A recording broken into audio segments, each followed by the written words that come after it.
Assalamualaikum warahmatullahi wabarakatuh. Saya Widi Wahyuni dengan NIM 171410023 kelas Ekonomi Syariah A semester 6. Di sini saya akan menjawab soal ujian akhir semester mata kuliah Manajemen Perbankan. Nah, soal yang pertama ini yaitu jelaskan mengenai prinsip pemberian kredit dengan analisis 5C dan 7P serta studi kelayakan. Nah, prinsip 5C ini yang pertama ada karakter, yang kedua ada capacity, yang ketiga ada kapital, yang keempat ada collateral, nah yang kelima ada condition. Nah, yang pertama ini ada karakter. Karakter itu dilihat bagaimana karakter dan latar belakang si calon peminjam atau nasabah yang mengajukan kreditnya. Nah, yang kedua ini ada capacity, yaitu bagaimana kemampuan calon peminjam dalam membayar kreditnya. Nah, yang ketiga ini ada kapital atau modal yang dimiliki calon peminjam yang khususnya diberlakukan pada nasabah untuk meminjam usaha atau bisnis. Yang keempat ini ada kolateral. Kolateral atau jaminan yang diberikan pada calon peminjam ya saat mengajukan kredit kepada bank. Nah, yang kelima ini ada condition, yaitu kondisi perekonomian baik yang bersifat general atau khusus pada bidang usaha yang dijalankan nasabah tersebut. Nah, selanjutnya ini ada prinsip 7P. Prinsip 7P yang pertama ada personality, yang kedua ada party, yang ketiga ada purpose, yang keempat ada prospect, yang kelima ada payment, yang keenam ada profitability, dan yang terakhir ada protection. Nah, 7P yang pertama ini yaitu personality. Personality yaitu kepribadian dari calon peminjam yang akan mengajukan kreditnya. Nah, yang kedua ini ada party, yaitu di mana calon peminjam dimasukkan ke dalam beberapa golongan yang terkait dengan kondisi keuangannya. Nah, yang ketiga ini ada purpose, yaitu tujuan dari calon peminjam dalam mengajukan kreditnya pada lembaga keuangan. Nah, yang keempat ada prospek, yaitu prospek ini bagaimana prospek dari usaha yang dijalankan oleh si calon peminjam tersebut. Nah, yang kelima ada payment. Payment ini bertujuan untuk mengukur bagaimana kemampuan bayar dari si calon peminjam dilihat dari sumber pendapatan nasabah, kelancaran usaha yang dijalankan, hingga prospek dari usaha tersebut. Nah, yang keenam ada profitability. Profitability ini di mana pihak bank melihat bagaimana kemampuan calon peminjam dalam menghasilkan keuntungan atau labanya. Nah, yang terakhir ini ada protection. Protection ini yaitu mengacu pada jaminan yang dapat diberikan oleh calon peminjam. Nah, soal kedua ini yaitu Kalisa ingin menerbitkan deposito berjangka waktu 3 bulan pada bank YZ dengan nominal 300 juta. Pembayaran bunga langsung masuk ke dalam rekeningnya yang berada di bank tersebut. Bunga yang diberikan oleh pihak bank sebesar 10% per tahun dan dikenakan pajak 15%. Nah, pertanyaannya, berapakah jumlah bunga yang dibayar bank setiap bulannya? Dan hitung pula jumlah bunga yang diterima oleh Kalisa selama jangka waktu 3 bulan.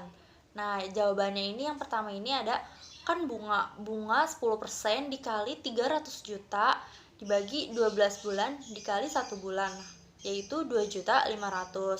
Nah, pajaknya ini kan 15% dikali 2.500.000 hasil yang tadi sama dengan 375.000. Nah, bunga bersihnya ini 2.500.000 diambil 375 sama dengan yaitu 2.125.000.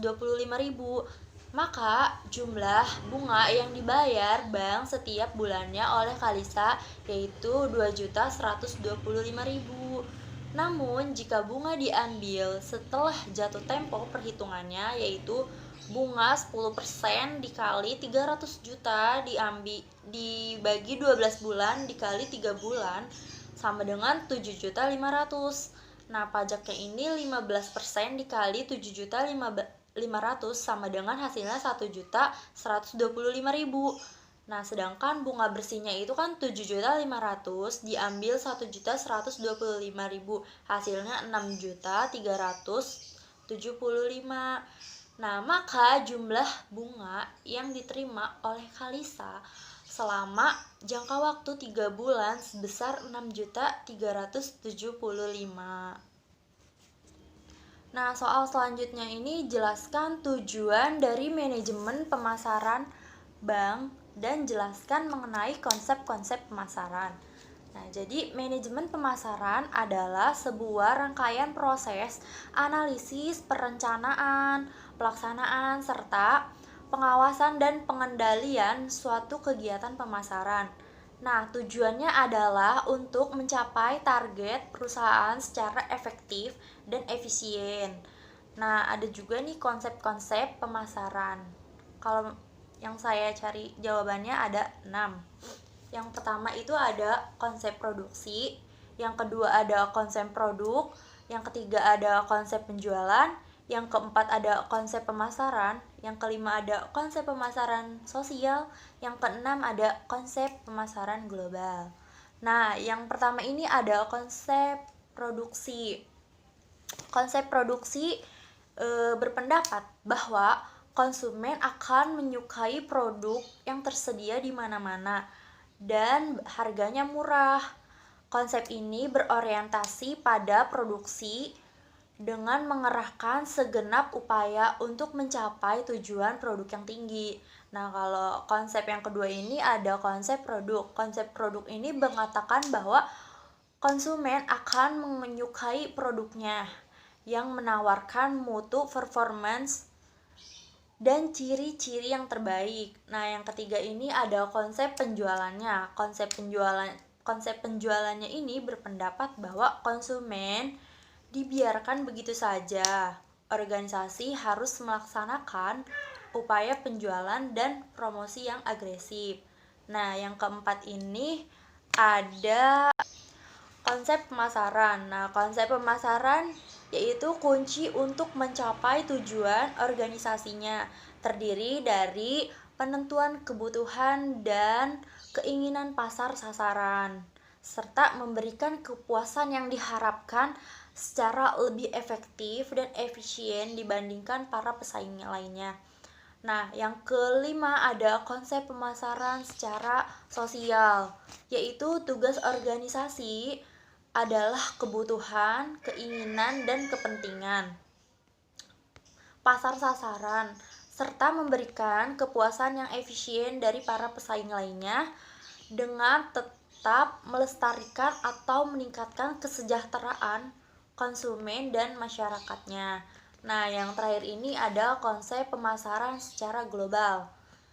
Di sini ia menjelaskan yaitu manajer eksekutif berupaya memahami semua faktor-faktor lingkungan yang mempengaruhi pemasaran manajemen strategi yang mantap.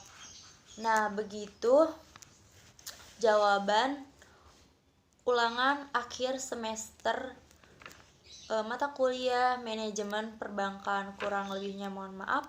Wassalamualaikum warahmatullahi wabarakatuh.